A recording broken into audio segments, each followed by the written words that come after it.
Hi everybody, welcome to my channel. My name is Karika Fields, and I am a writer. I'm also a photographer. I'm also a mom, a wife, a sister, a daughter, a friend, many things. And I'm a New Yorker. A New Yorker. I have to say it like that because I saw in the news today that the way New Yorkers talk, they call it New York English, is going out of style. It's like getting obsolete because so many people that are not from New York are moving to New York. So I want to make sure the way New Yorkers talk does not become obsolete. I like going places to different states, and they say, as soon as I open my mouth, they say, "Oh, you're from New York?" Yeah, I'm from New York. Anyway, with that said, on this channel, my intention is to introduce you to some of my New York friends. Being a New Yorker, I have a lot of friends that are artists, activists, lobbyists, people that are involved in making life better for many other people, singers, photographers. And those are the people that I want to talk to, I find interesting, and hopefully you will find interesting also. I'm talking DJs, I'm talking fellow authors. And I think it'll be fun. But right now I have to acknowledge the writers' strike. Whoa. This is the first time I believe they've had a strike in about 15 years. I'm not a member of the Writers Guild yet, but my father worked for transit and he was in a union. And I understand how important it is for people to have unions and to have contracts so that they can feed their family and live a certain quality of life that they deserve. I feel like a lot of people don't think writing is work. I'm here to tell you it is. The words do not magically appear from the sky and onto the page. It takes a lot of sweat, blood, sweat, and tears. It takes patience. Even when we're not working, we're thinking. So I want the writers to get what they want out of this strike. They just had a nurses' strike in New York a couple of months ago, and I'm still like frustrated that this world, hospitals make billions of dollars. We know Hollywood and television makes billions of dollars. They entertain people with their writing, and nurses save lives. Nurses saved my life. Nurses saved my daughter's life when she was in the hospital. My sister is a nurse, and I have a good friend, Joy. She's a nurse. So they deserve that. And, if they're fighting for it, I'm standing with them. But this weekend, I want to come up with some weekend watch lists. Okay, a weekend watch list. I used to write a weekend watch list for Two Nighters. It's a online community of women of a certain age where we discuss beauty tips, lifestyle tips, and, make all types of suggestions. But since this is not that, even though you should check them out, Two Nighters, if you're interested. I really love them. I'm still a part of the community. But mine is going to be called What We Watching This Weekend, because I'm a New Yorker. So first of all, this weekend you have to find something to watch because it's the King's coronation. King Charles, you know him, the one that treated Diana like doo-doo. They say Meghan is not going to be there, and I don't blame her. I think that she can use any excuse. Her son is turning 4, the whole thing with her husband Harry's book. Whatever the reason is, I think it has a lot to do with Meghan has learned to say, no, you know what, no. You know what, thank you, but no. And it's a beautiful place to be because your mental health, sometimes, you can make your own self crazy. Maybe I'll speak for myself, but I ain't gonna let other people make me crazy. So on that note, let's see what's good to watch. Have you seen the Monique yet? She has something on Netflix. Finally, she did her Netflix special after all the back and forth.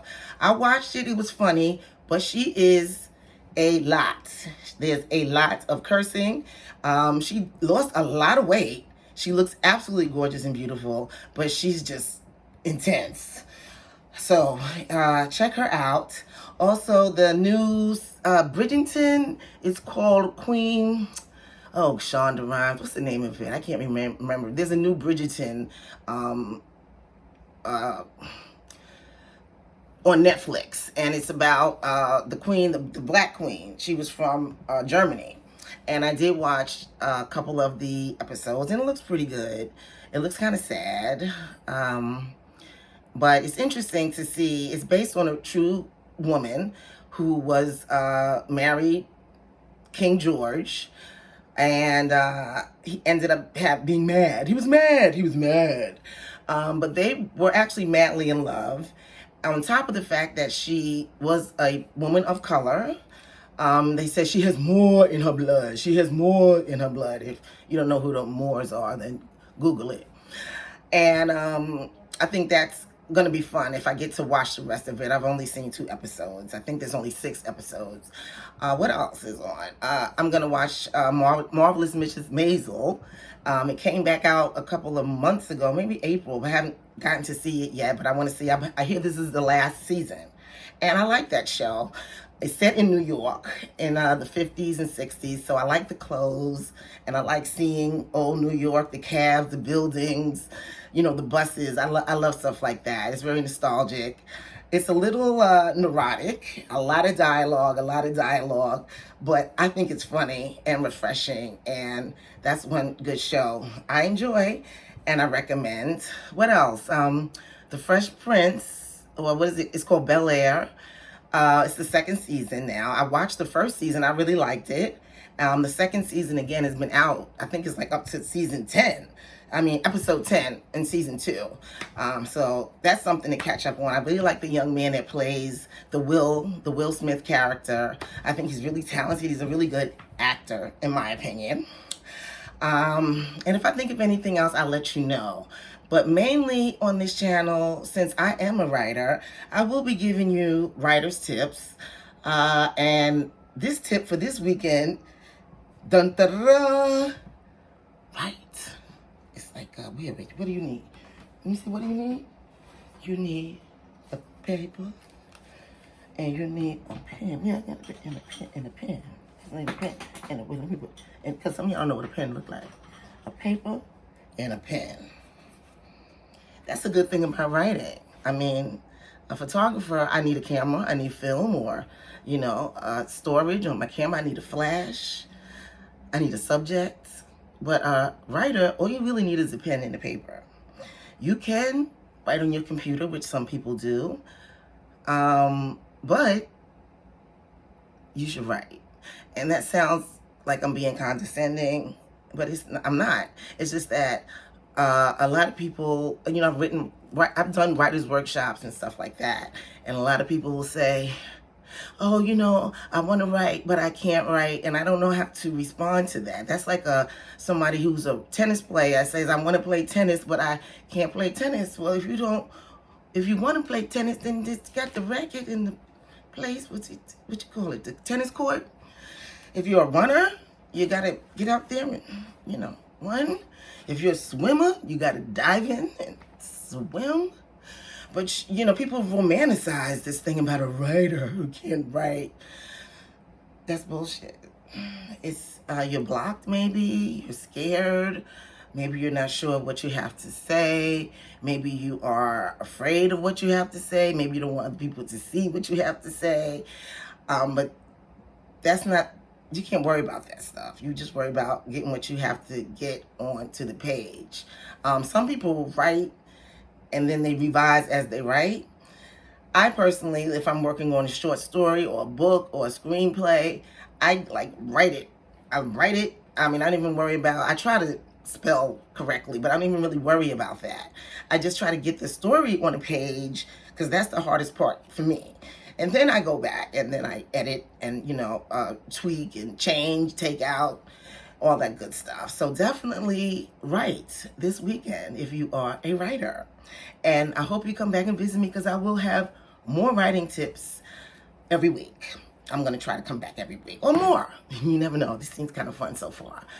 But before I let you go, I will recommend a few books A colleague of mine, Jason Reynolds, you may know of him. He's a writer for YA, but so much more. He's a YA writer, but he's so much more. And we are part of a group called the Rhode Island Writers Colony. And he told me once, Karika, to be a better writer, you have to read more poetry.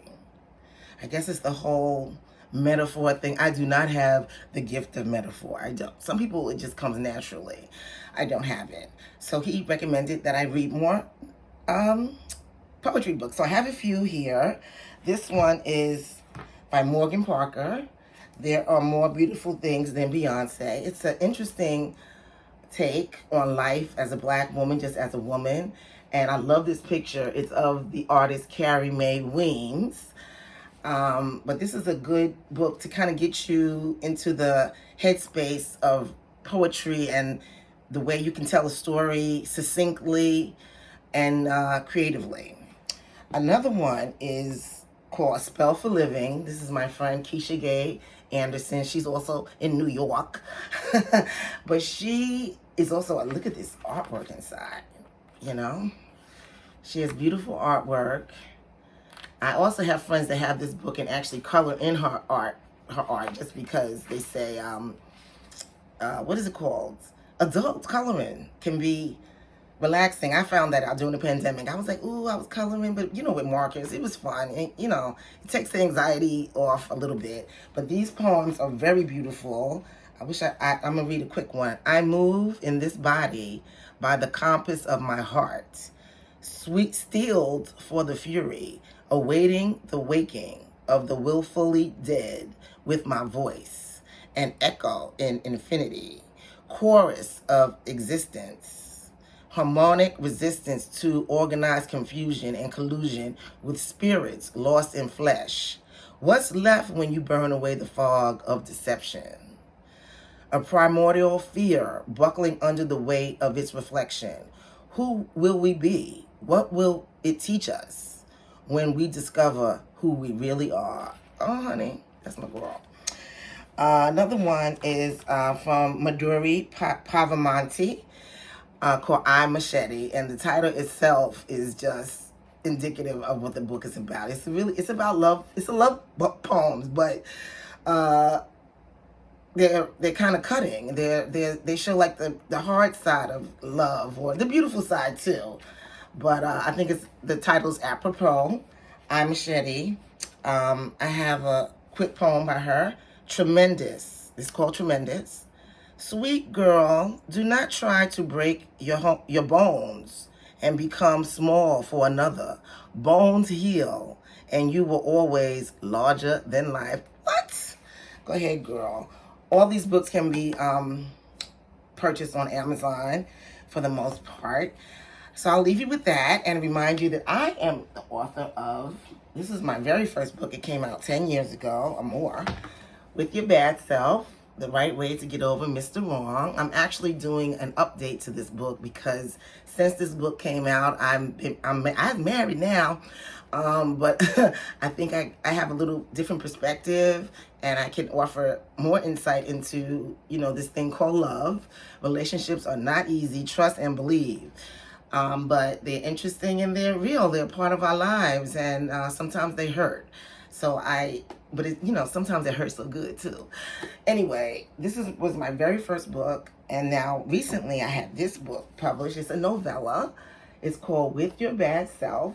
It's my foray into fiction, and it's a coming of age love story set in an economically challenged Brooklyn on the precipice of World War II, where love conquers all may not be true this time. I love it. I love it not just because I wrote it, but I love it. It's a good story.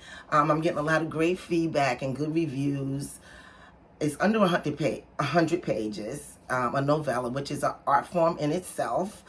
And a novella is just a story that's under, I believe it's 150 pages. That's what makes it a novella. And sometimes it's hard to write a novella. You want to be so descriptive. But in this particular story, I wanted to say less. And a lot of the stories are based on kitchen table stories told to me by my late grandmother, Marie.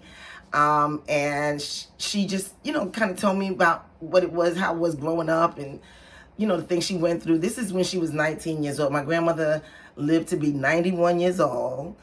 And she died after she went to vote Obama into, you know, into the office for the second time. So she lived to see black man in the White House, and she lived to vote for him a second time. So although we miss her, she did have a full life, and she was very influential on me, and thus this book is a tribute to her.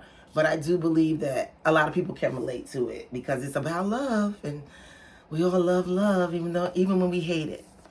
Anyway, that's it for now. This was kind of fun. I'm gonna take a little sip of my, it's Friday, my little Prosecco. This is my grandmother's crystal glass.